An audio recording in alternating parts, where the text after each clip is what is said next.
আসসালামু আলাইকুম। Doctor Abdul high বলছিলাম চট্টগ্রাম থেকে। আপাতত আমি আমার চেম্বারে আছি, পপুলার ডায়াগনস্টিক সেন্টারে। আমরা কথা বলতে যাচ্ছিলাম মিস্টার মুসলিম উদ্দিন সাহেবের সাথে। দোস্ত ভাই, কেমন আছেন এখন? আলহামদুলিল্লাহ, ভালো আছি। একটু আওয়াজ বড় করে বলতে হবে। এখানে আমাদের এই আপনার প্রথম কি হয়েছিল, কিভাবে ব্যথা পাইছিলেন মনে আছে? আমি ফুটবল খেলতে যাই। কয় বছর আগের কথা? এটা মিনিমাম 3.5-4 এরকম হবে। হ্যাঁ তখন হঠাৎ করে পাটা মুচকে যায়, হ্যাঁ। বলে আমি পড়ে যাই। তারপরে অনেক ব্যথা হয়।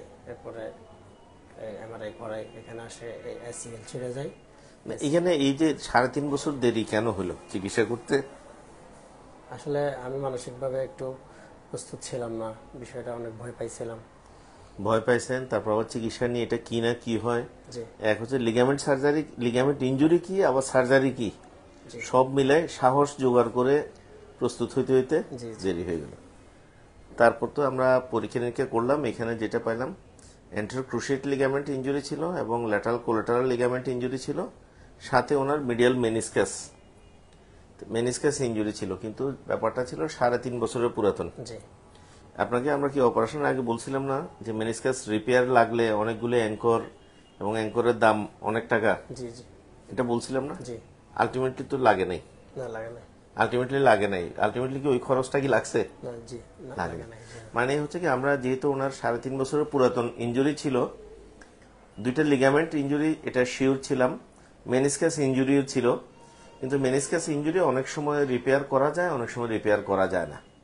তবে আমি আমার রুগীদেরকে যেটা হয় সবসময় চেষ্টা করি মেনিসকাস রিপেয়ারের জন্য প্রস্তুত রাখতে এবং তাদেরকে প্রস্তুত থাকার জন্য।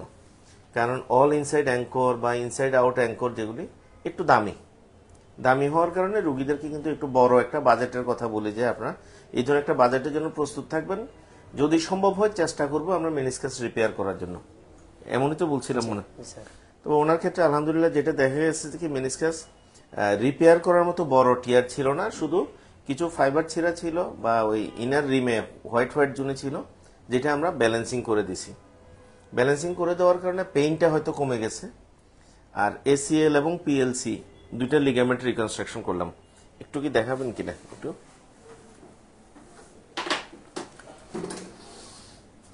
এই যেমন আমাদের এই লিগামেন্টগুলি রিকনস্ট্রাকশন করা হলো, মেনিসকাস রিপেয়ার করা হয়েছিল।